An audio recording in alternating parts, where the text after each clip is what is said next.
Bonjour, alors hier Jean-Luc Reichmann a envoyé ce message, merci à tous, 140 000 euros pour la recherche contre le cancer.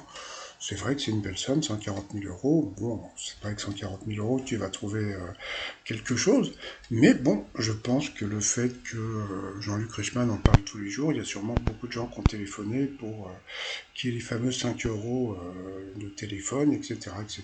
Donc bon, j'imagine que grâce aux appels, ils ont dû se faire un petit million d'euros, peut-être un peu plus, j'en sais rien du tout, mais bon, c'est pas très important.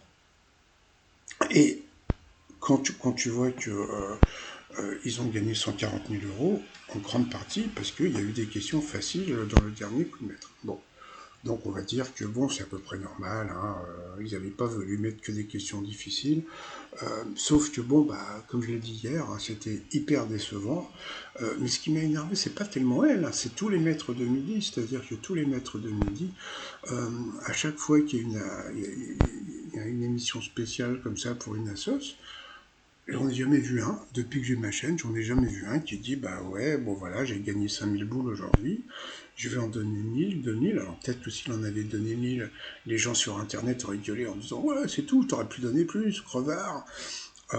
Bon, bah, je pense qu'elle aurait pu en donner. Bon, j'imagine que peut-être que dans son coin, elle a dû se faire, elle a dû faire un petit don.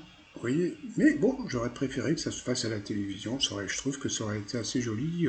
Ça aurait pu être un très beau geste, mais bon, elle l'a pas fait. Comme les autres, attention, hein, je ne critique pas que la maîtresse de midi, c'est de faire tous les maîtres de midi à chaque fois qu'il y a une émission spéciale ont des questions faciles, ça leur permet de se faire un petit billet de 5000, mais bon, ça fait grimper la cagnotte pour la sauce. Bon, donc voilà, donc ça c'est vraiment quelque chose que je regrette, hein. C'est-à-dire que même quand j'ai créé ma chaîne, je me rappelle très bien, j'avais dit, tiens, ça serait bien si dans l'émission il y avait un autiste. Voilà, et donc, peut-être 3 mois après, il y a Paul qui est arrivé.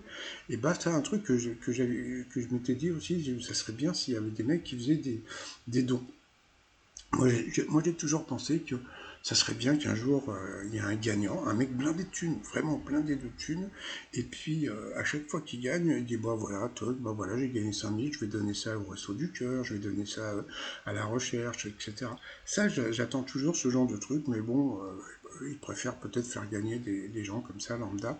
Donc voilà, et puis franchement, le geste hier de Céline, les bras en l'air, avec que des questions de bébé, j'ai vu qu'il y avait des gens sur Internet qui trouvaient que c'était pas que des questions de bébé. Bon, c'est vrai que Patrick Bruel, on sait très bien que c'était un grand joueur de bowling. Et puis bon, ma femme s'appelle Boris, hein, donc ça a été une pièce de théâtre pendant très très longtemps avant de devenir un film. Mais bon, c'est pas grave, donc voilà, bon, c'est un minimum de culture, hein. Il y a des gens qui savent pas parce qu'ils s'en foutent, tout simplement, mais bon, c'est pas très important, hein, donc voilà. Donc bon, bah, on va la retrouver, puis j'ai encore une autre info que je trouve assez rigolote. Allez, je vous dis à plus tard, bye bye.